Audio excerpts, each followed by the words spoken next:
Never justification for terrorist attacks. The world is watching.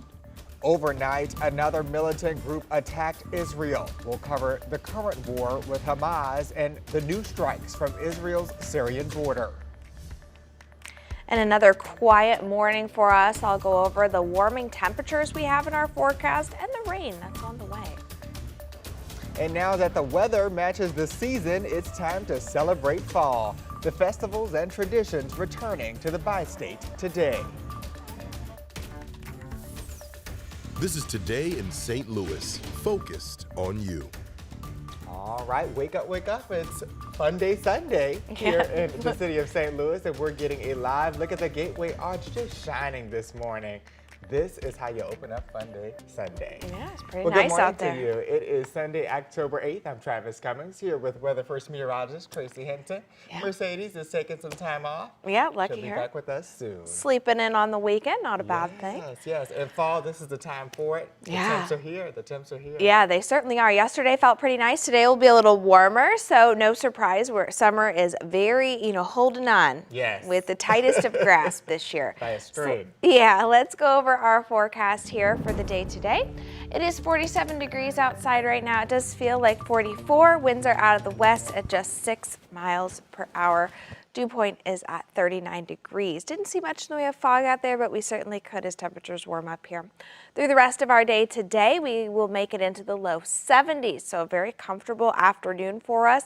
Not too, I feel like 73, 72, that's right in that Goldilocks range of not too hot, not too cold. Now we will see a little bit more in the way of cloud cover today than we did yesterday, and that'll push through later on into the afternoon. Now overnight tonight, we will see our temperatures drop down into the mid 40s, a little bit more in the way of cloud cover, especially the past 2 nights here have just been beautiful, nice and clear. The stars very bright out there. Winds out of the north at 5 miles per hour overnight tonight, and our sunset is at 6:34. Now coming up, I'll outline our 7-day forecast, which has a couple days of rain in it, as well as some warmer temperatures. Breaking news this morning out of northern Israel. Overnight, the Iranian-backed militant group Hezbollah attacked Israel from the Syrian border. Israel fired artillery into southern Lebanon in response. These attacks come a day after Hamas militants launched air, sea, and ground strikes against Israel. And now we're going to get to a live look over Gaza as the Israeli airstrike continues. Right now, the Israeli death toll is 350 and the Palestinian is 313, with thousands more hurt on both sides. Dominic Wargon is on the ground with Ashad with a look into Hamas's tactics. A warning, some viewers may find this footage disturbing.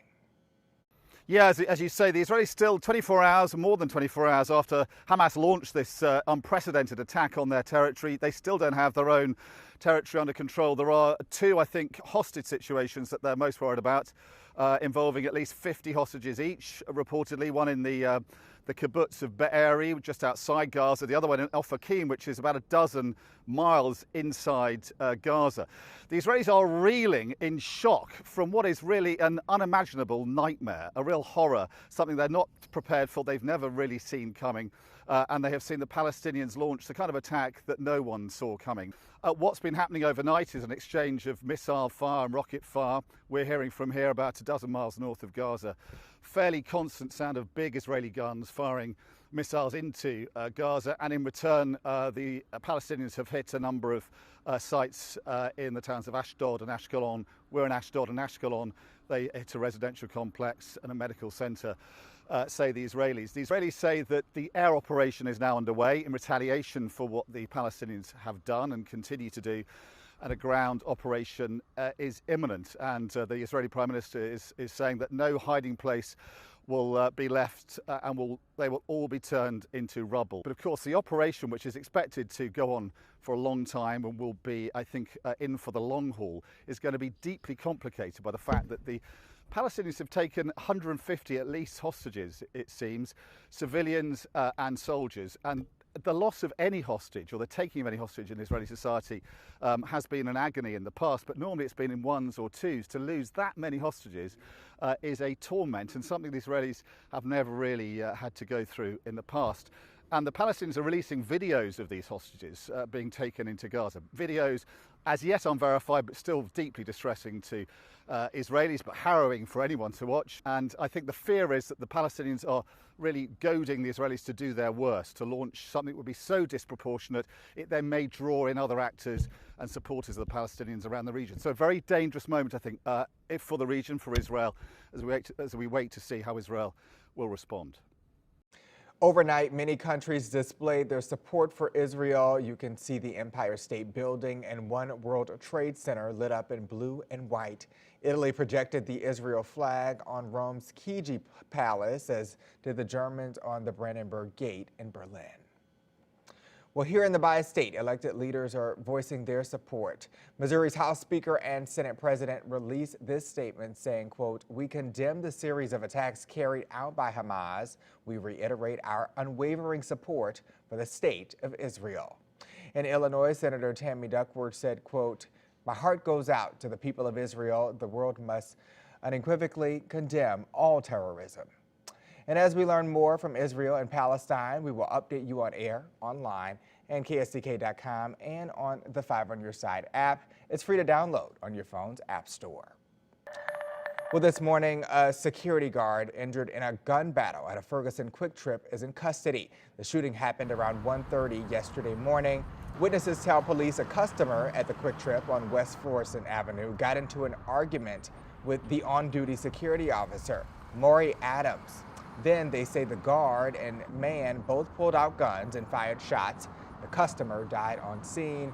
Adams faces voluntary manslaughter and armed criminal action charges. This morning, we know Belleville police have interviewed at least one person of interest in a deadly shooting. It happened around noon at North 1st and West B Streets, just blocks away from a chili cook-off. Someone fired several times, killing the victim on the scene. Police took someone into custody at a nearby house and say they don't believe the shooting was related to that cook-off. Well, this weekend, a cyber attack on Metro Transit left some customers stranded. The attack happened earlier this week, but the phone systems are still down for Metro call-a-ride services. Our Diamond Palmer spoke with an affected rider. I just gave up and just figured, well, I guess I'm not going anywhere today. Annette Nowakowski says she's been using Metro call-a-ride services for over a decade. She's blind and relies on the transportation. Saturday morning, her ride was scheduled at 7:16 a.m. And I couldn't get through. I got this message that kept saying all the lines are busy. Please hold for the next available operator. Nowakowski says she never got through. It happened on a day where she had plans to attend Festibility, an event in Forest Park celebrating disabilities. She says the same thing happened Monday.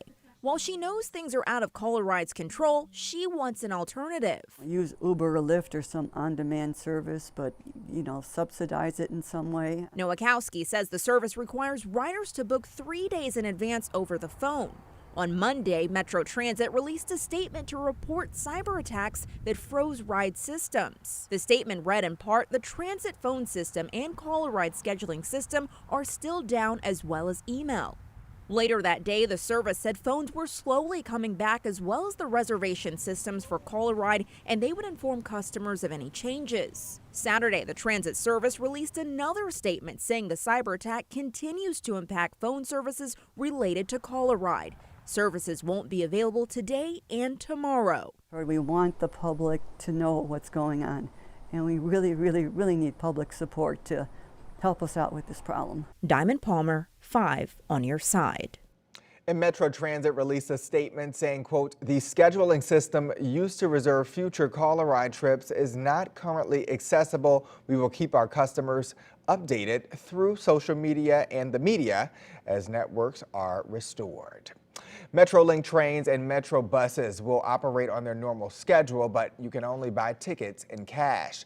It's Missouri Fire Service Memorial Day up next. The 3 local firefighters whose names will be added to the memorial wall this morning. Plus, creating healthy, filling meals with dollar store finds. I like the sound of that. How you can take advantage of the newest TikTok trend. And over the next few days, we're going to see pretty comfortable temperatures and then a burst of heat as well as some storms. I'll go over what our 7-day outlook has in store.